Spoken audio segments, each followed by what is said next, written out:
2017 sees highest murder rate ever in shrinking Baltimore. Baltimore has set a new per capita homicide record as gunmen killed for drugs, cash, payback, or no apparent reason at all.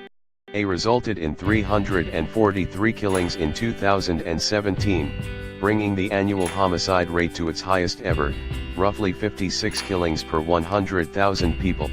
Baltimore, which has shrunk over decades, currently has about 615,000 inhabitants. Not only is it disheartening, it's painful, Mayor Catherine Pugh told the Associated Press during the final days of 2017, her first year in office. The main reasons are the subject of endless interpretation. Some attribute the increase to more illegal guns, the fallout of the opioid epidemic, or systemic failures like unequal justice and a scarcity of decent opportunities for many citizens. The tourism-focused Inner Harbor and prosperous neighborhoods such as Canton and Mount Vernon are a world away from large sections of the city hobbled by generational poverty. Others blame police, accusing them of taking a hands-off approach to fighting crime since 6 officers were charged in connection with the 2015 death of Freddie Gray, a black man whose fatal spinal cord injury in police custody triggered massive protests that year and the city's worst riots in decades. The conventional wisdom, or widely agreed upon speculation, suggests that the great increase in murders is happening partly because the police have withdrawn from aggressively addressing crime in the city's many poor, crime-ridden neighborhoods, said Donald Norris, Professor Emeritus of Public Policy at the University of Maryland, Baltimore County.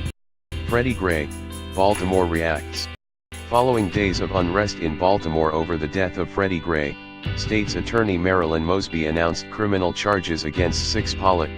Even as arrests have declined to their lowest level in years, police say their officers are working hard in a tough environment. They note the overwhelming majority of Baltimore's crime has long been linked to gangs, drugs and illegal guns. The vast majority of our kids and residents of the city aren't into criminal activity like this. It's that same revolving group of bad guys that are wreaking havoc for people's families, said T.J. Smith, the chief police spokesman whose own younger brother was the city's 173rd homicide victim in 2017. Baltimore's homicide rate started to surge after Gray's death in 2015, a year when the city saw over 340 slaying. There's been a depressingly steady march of killings since. Violent crime rates in Baltimore have been notoriously high for decades, and some locals sardonically refer to their city as Baltimore due to the annual body count. But prior to 2015, Baltimore's killings had generally been on the decline.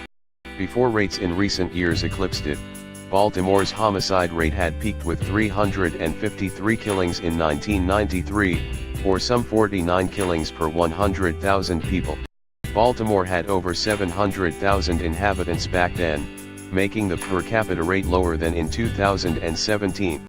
Patrick Sharkey, a sociologist at New York University, described Baltimore as a place where there is an urgent need to make sure that neighborhoods do not continue to fall apart and the population doesn't give up on the city.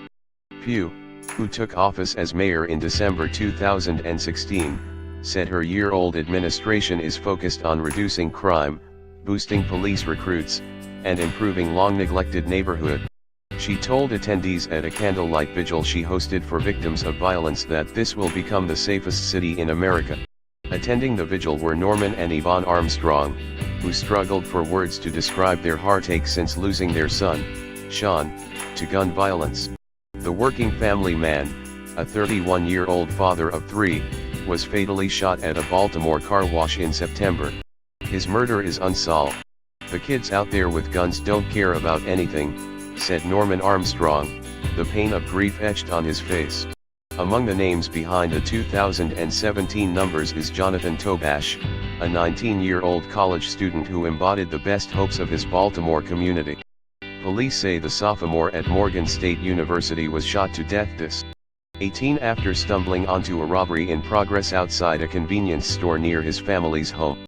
Erica Alston Buck, who founded the Kids Safe Zone Community Center in the rough Sandtown Winchester neighborhood, said concentrated poverty must be addressed and a measure of healing has to take place in order to truly tackle high rates of violence in Baltimore. Her people, her people. No one's doing anything to close those holes in their souls, she said. As long as no one does that, nothing is going to change.